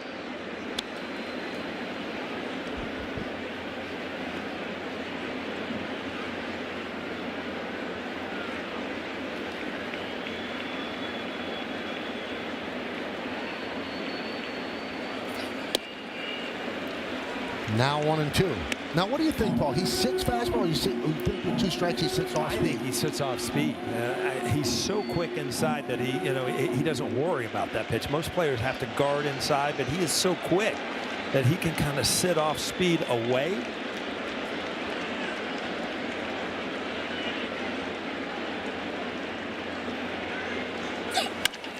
Hits that one sharply and past diving Caballero. He really stung that ball. Neto going to third, and he's out. A good throw by Bellinger, a good tag by McMahon. The play was right in front of Neto, and he decided to go to third. Yeah, Cody Bellinger made a great throw right on the target. Mike Trout, we were talking about sitting off speed, and I think the Yankees thought the same thing, but he catches up to the fastball. Neto down with a great throw from Cody Bellinger. No runs a hit, no errors, and just 1 man left because Neto gets thrown out to the delight of Fernando Cruz. At the end of 6.5, time for the 7th inning stretch. Angels lead the Yankees by 1, but we'll stay right here as we honor America in the Bronx. But let's wait for that because the Angels are they're not going to challenge, but they are going to challenge. So they're going to challenge the call at third base. Michael, the replay we saw looked pretty obvious. Maybe not from that angle, but you can't really tell. Oh, his hand's off the bat. And that's what McMahon's pointing at. So maybe the initial tag does not get him. Well, I think that might have got him too. It got him on the chest. I think he was out twice.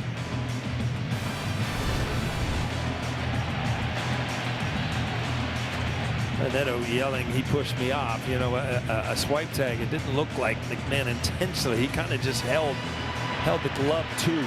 You see Neto trying to sell that he pushed him off. After review, the call on the field is confirmed. The runner is out. Los Angeles will lose their challenge. All right, so the Angels lose a challenge, and we will stay right where we are as they honor America. We honor America here in the Bronx.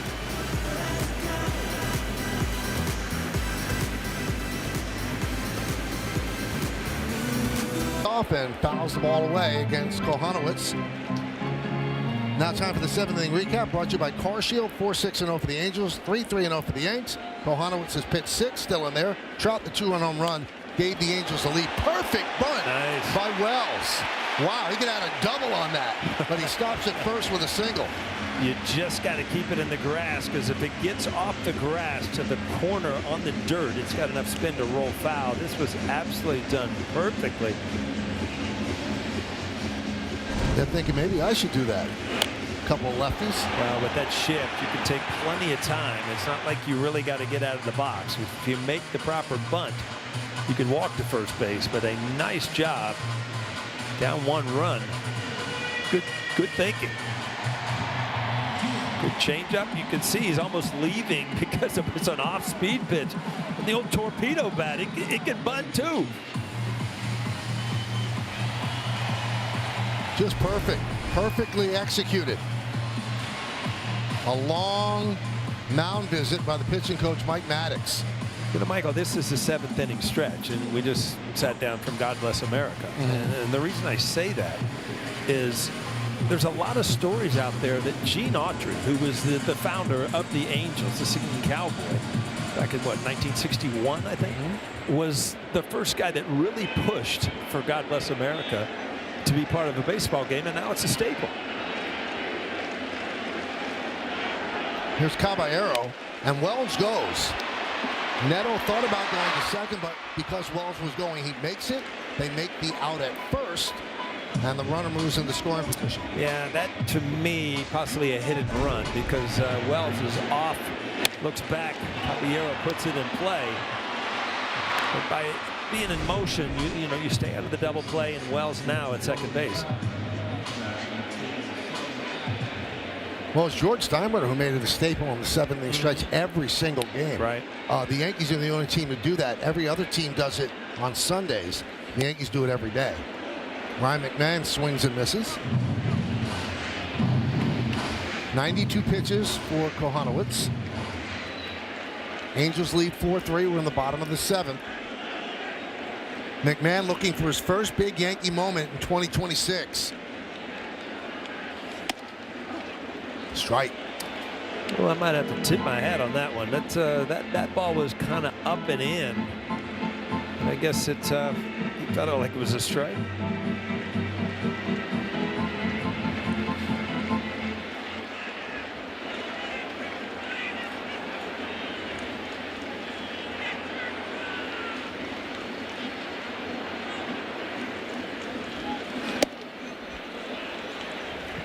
One and two.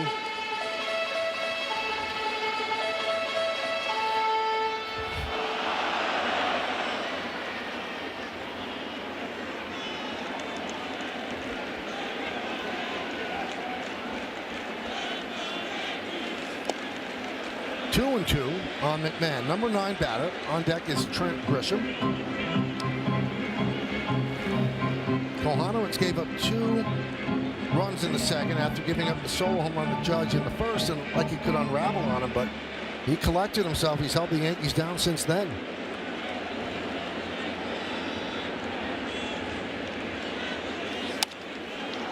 Fouled away.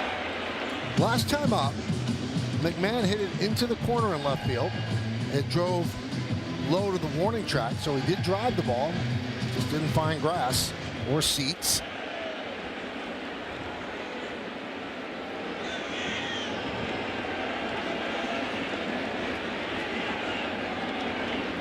2-2.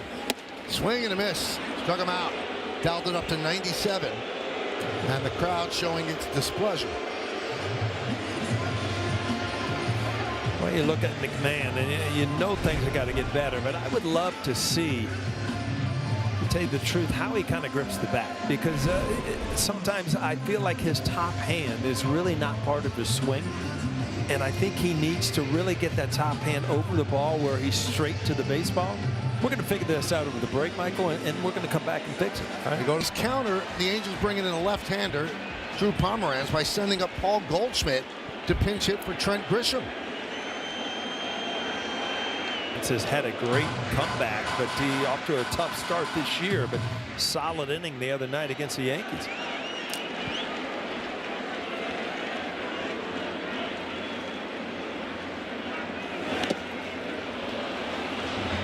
I'm sure that this is not going to please Grisham, who certainly doesn't consider himself a platoon player. Yeah. But Goldschmidt's strength and the reason he's on this team, he's one of the top hitters last year against left-handed pitching. So this is when they could send Goldschmidt up to the plate. Know he's going to face a lefty. Line drive, and it's caught by Frazier. Goldschmidt hit it right on the screws, but Frazier went up to get it, and that'll to drive the ball out of the ballpark. But I think McMahon, if he kind of gets that top hand more in the swing, it's going to be much quicker to the baseball. And when I was thinking that, and then I saw Goldschmidt on deck in that position, it brought back so many memories of just hitting one-handed batting practice and stuff, just to remind yourself to get your top hand in the swing. Shonowell gets a base hit against the new Yankee pitcher Brent Hedrick. Really funny moment in the Daily Manager's pregame press conference today with Aaron Boone, and Boone was talking about Hedrick, and he kept pausing, and you knew who he was talking about, but he said, "What's his first name, man?" I have those moments a couple times a day. And so Jack Curry goes, and we all looked at him. He goes, "Well, that's not what I call him." and Jack asked him, "Well, what do you call him?" He goes, "Call him Head." So Jason Zilla goes, "It's Brent." But you know, there's so many nicknames in baseball. Sometimes you don't know the guy's first name.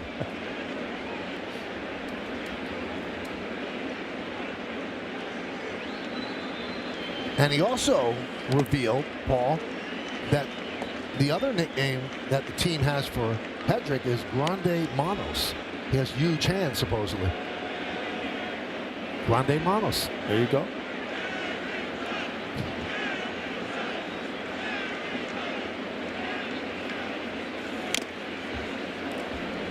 Two and two on Adele. Now, you can see missing from the lineup today is Jorge Soler.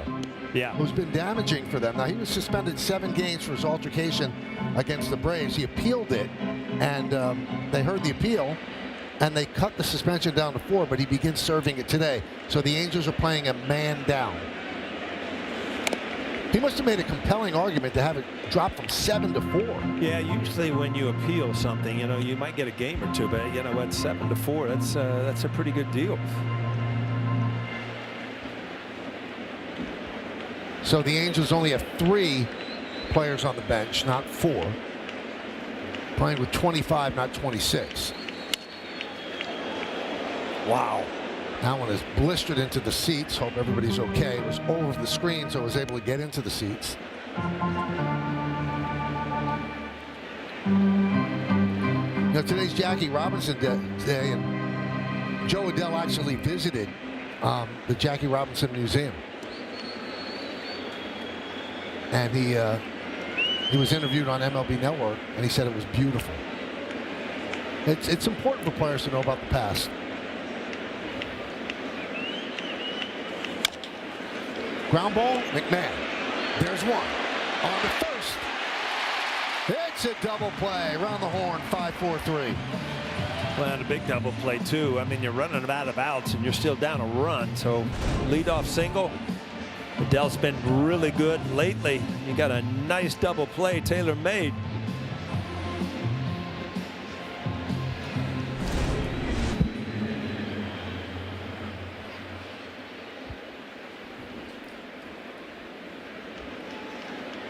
tapped slowly off the bat of Moncada. Hedrick Fields flips to Rice. Good inning for the Yankee left-hander. We go to the bottom of the 8th inning. Angels 4, Yankees 3.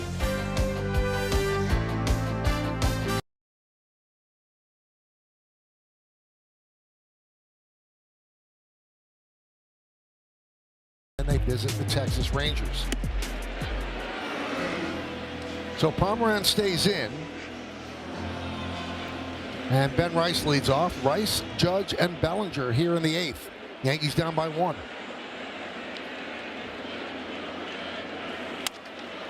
Hit shortly and backhanded by Neto.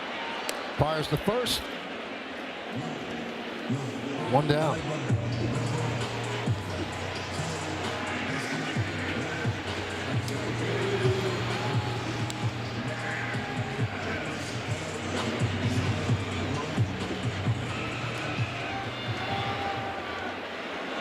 Here's Judge, homered in the first inning. 88th time he's done that.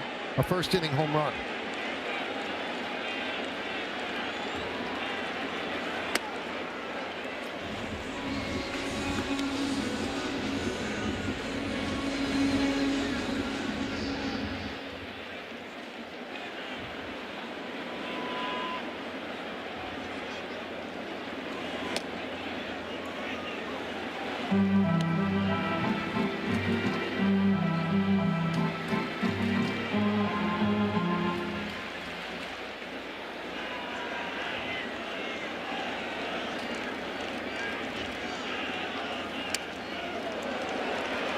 Hoppy used some hops to get that. 3-0.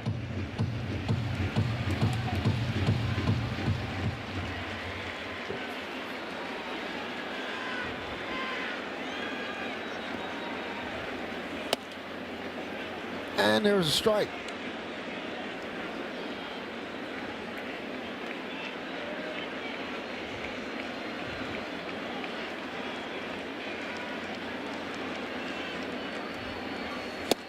Big cut, trying to tie it right there. 3-2. Yankees have Bednar up in the bullpen. You don't see Aaron Judge call timeout very often, but he took such a big swing. He had to try to reboot a little bit.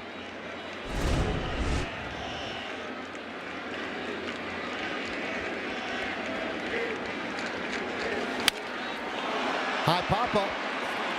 Shonowell, foul territory near the stands, and it comes back for him, and he makes the play to retire Judge. The NWSL on Prime is back next Friday, April 24th. Trinity Rodman and the Washington Spirit take on Kemwa Chawinga and the Kansas City Current in a can't-miss matchup at 8 p.m. Eastern. It's only on Prime.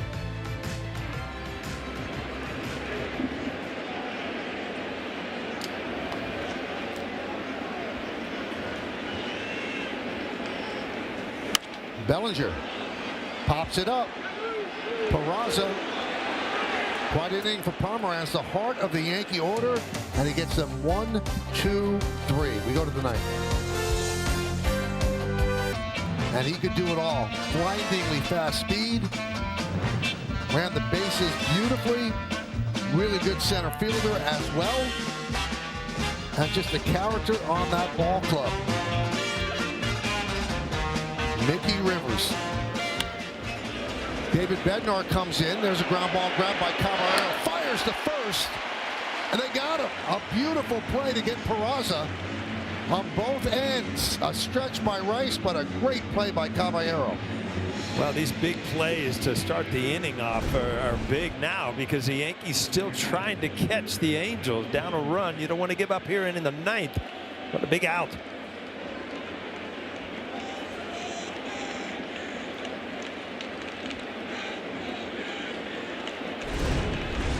Here's Lowe. Now, Mickey Rivers had a reputation keeping everybody loose. Yeah. See this on the super shot.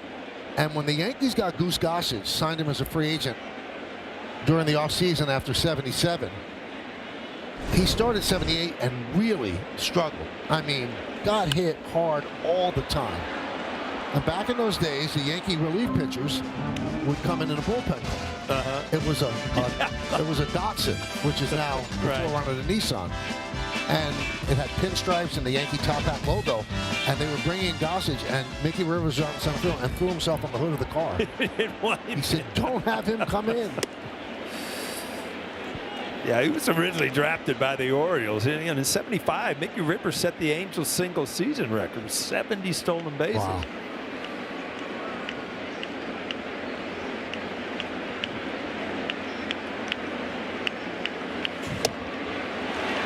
And down goes Lowe.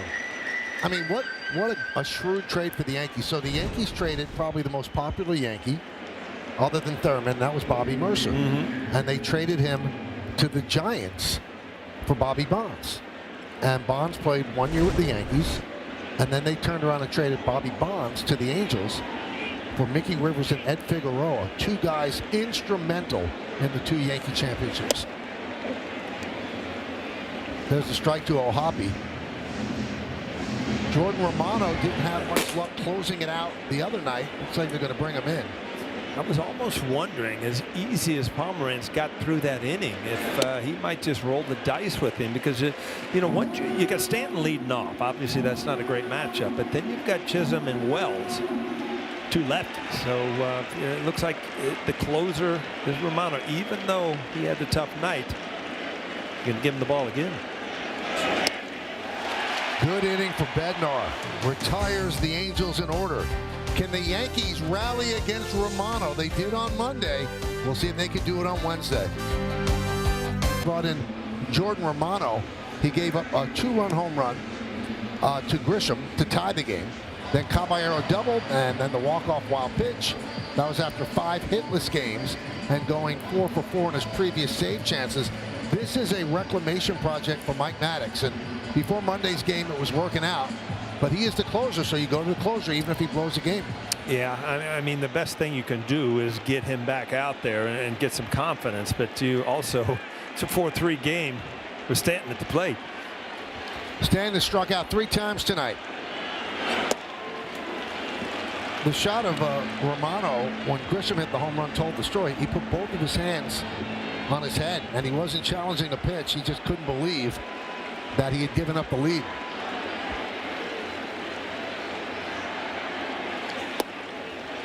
(2-0).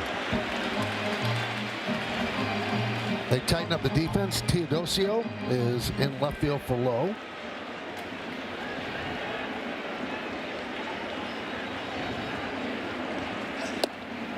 Away, and the count 3-0.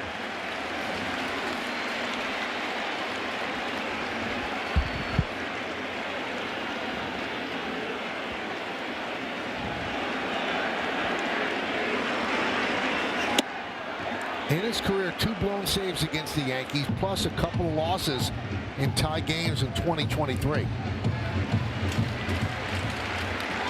Well, I'm sure Gritchis is over in the dugout getting loose, because if Stanton gets on.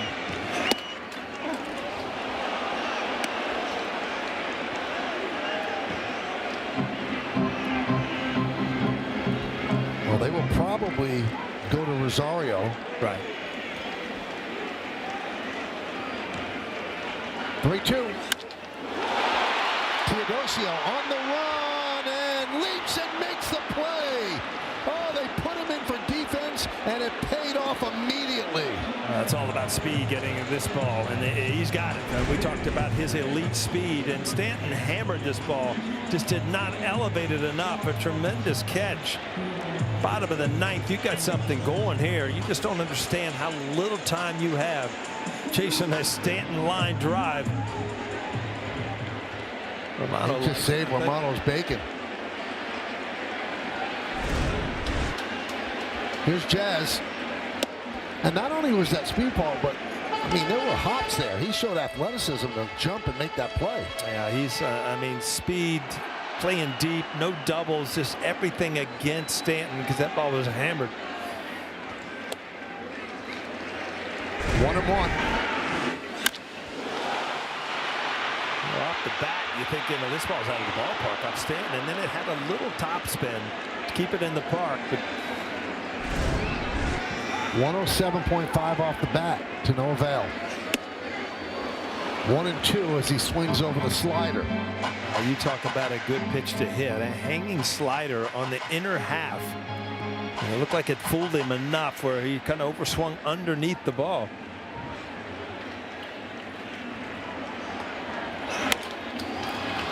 Popped up. And it drops. Peraza and Neto looking at each other, and it drops. As Jazz Chisholm Jr. will reach. Miscommunication at the wrong time. Yeah, this is a huge break for the Yankees. Jazz about halfway to second, elected to stay at first. Now he has the opportunity to steal if he wants, but obviously just a gimme.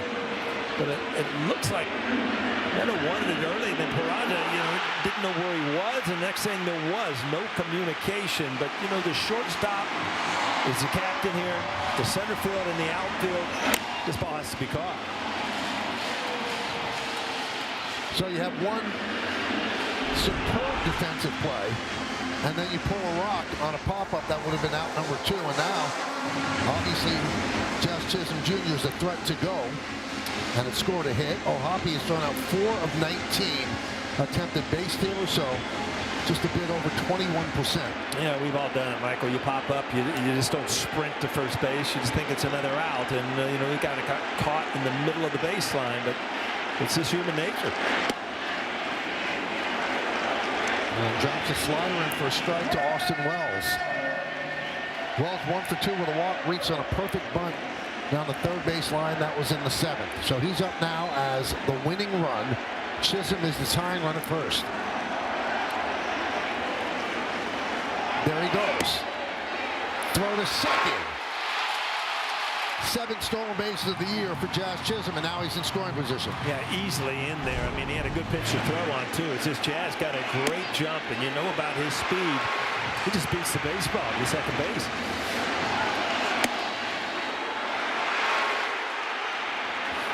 Well, closers a lot of the time are slow to the plate, power pitchers, and Romano no different.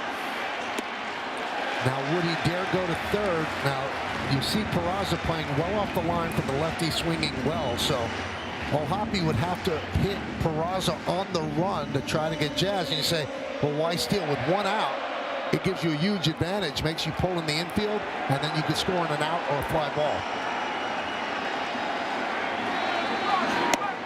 You got to be really sure, obviously, but right now with a left-handed hitter up there, O'Hoppe has a clear view, does not have to throw around a right-handed hitter. So the old days you were taught not to try to steal with a left-hander at the plate.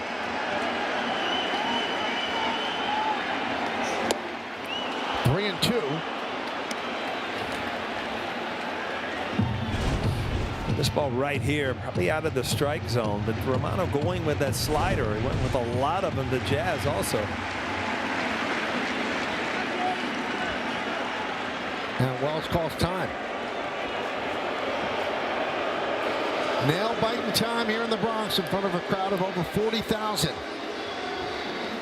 Yankees had a 3-0 lead after 2. 4 unanswered run by the Angels, and they're up 4-3, bottom of the 9th. Runner on second, 1 out. 3-2. And he walked. So now the winning run will be on first. Yeah, I don't know that that's even a good thing for the Yankees. I mean, they're questioning the call, but it looked like it was down and in. And in the 9th inning, you might as well try, and that's what they did. ABS powered by T-Mobile, and the call confirmed by Lance Barksdale. Caballero has been swinging the bat much better, but that was a good matchup for Wells. Romano had missed with some sliders against Jazz. And by him walking, obviously took the bat out of his hand.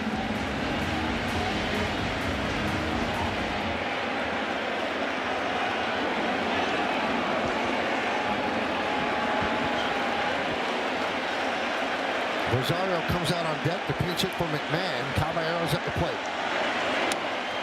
Strike. Keeps throwing sliders. I'm very surprised that that wasn't reviewed. Caballero's not shy about tapping his helmet. That ball looked like it was kind of down and away. There we go again. He likes to make eye contact with the pitcher. He's called it every single game this series, Michael.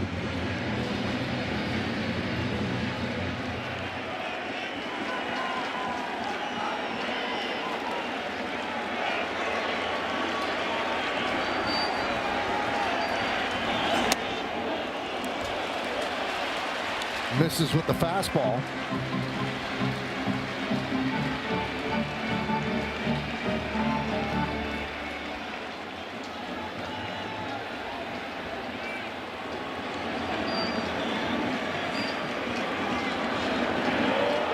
The old inside move.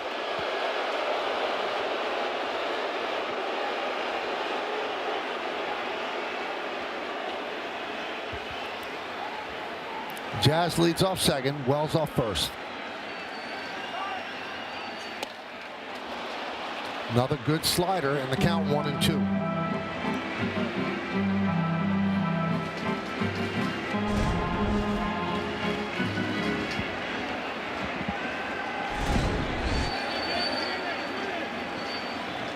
Time called. Now an interesting choice by Boone. If Caballero doesn't walk it off, he is, as we mentioned, going to go to Rosario, pinch hitting for McMahon. So he's going to send righty-righty instead of leaving the lefty McMahon to hit.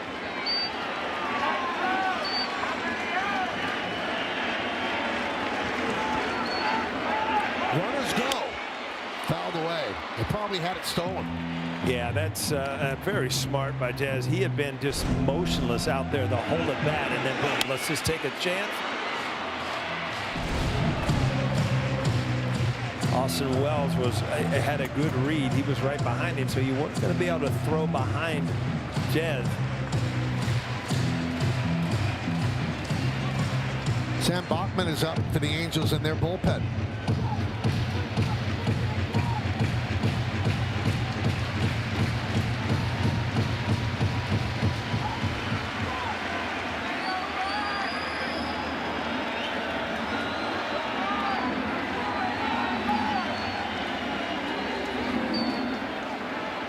Runners go again. Line into left center field. It's a base hit. That'll tie the score. Wells rounding third. They're sending him home. Here he comes. Here's the throw. He's safe.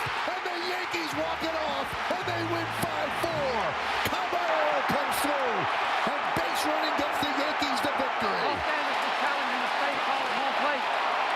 Well, before we go crazy, Michael, they are going to review this, but again, in motion. That's the only reason Wells gets an opportunity to score here. This is a big win. All started with an infield fly ball that was not caught by Jazz Chisholm. An aggressive send by Luis Rojas, and the play was close. The throw didn't come directly home. They never thought he was going to be sent.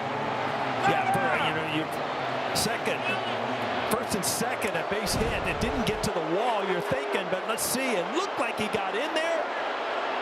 And he did. Michael, he's safe. They just show it on the big board. The crowd reacts. And for the second time this series, Romano blows the save. The Yankees come back in the bottom of the 9th inning. And they win this one 5-4. The call on the field stands. The runner is safe. And so that's just confirmed by Lance Barksdale. It was this close at the plate.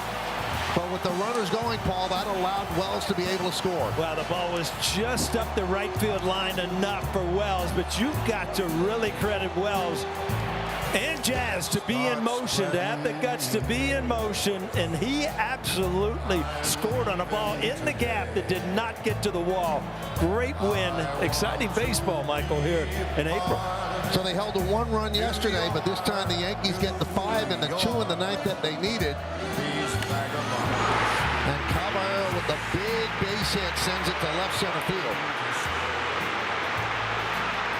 And the throw by Neto, just a bit up the first baseline, probably cost him the play. No doubt about it. Ball's up there. Catcher has to reach back. But, you know, when you're struggling, and the Yankees have been struggling, you need wins like this. You need breaks like this. Jazz Chisholm, an infield fly ball, drops. The Yankees take it and take it home for a win. And let's take it downstairs to Meredith Marakovitz, who's down on the field with the hero, Jose Caballero. Thank you, Michael. Jose, how's that for drama? I just saw you give Austin Wells a big hug. Any doubt in your mind that he was safe at home plate? No doubt in my mind. He was hustling, and he paid off, you know. How much do you like being up in those situations with the game on the line? I love it. That's the moments I want to be in, and God bless me today again. Take me through your approach against Romano there with runners on first and second. You know, he's a great guy. He's a great pitcher. He's been great for quite a bit, and I was just looking for something up and trying to avoid chasing down. That's all, and I could deliver. You faced him in game one of this series. You doubled off of him. How much did seeing him just a couple days ago help you throughout that at-bat? It definitely helped me because I don't have many at-bats.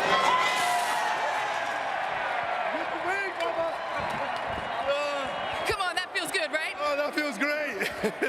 Woo! Wow, I needed that. It was kind of hot out here. Oh, I love it. Hey, earlier in that inning, it looked like there was a second out. When the ball drops in between Neto and Peraza, did you feel the tide kind of turn a little bit for you guys? Did you get some more energy there? When things get rolling to our side, we are dangerous. And what is it about this team? It seems like you guys come on oftentimes so strong late in the game. You know, when it's out there, we have a chance. Well, Jose, congratulations. I'll let you go try off. Thank you, man. Michael, we'll send it back up to you. All right, thank you, Meredith. Let's take a look at this swing, Paul, that gave the Yankees the victory. Caballero sends it into left center field. Well, a huge at bat. I mean, here he is against a right-handed power closer, and he puts it into left field gap. Runners in motion. Exciting way to win a game. Well, that was scored a single, a walk-off two-run single as the Yankees win 5-4. It took 2 hours and 20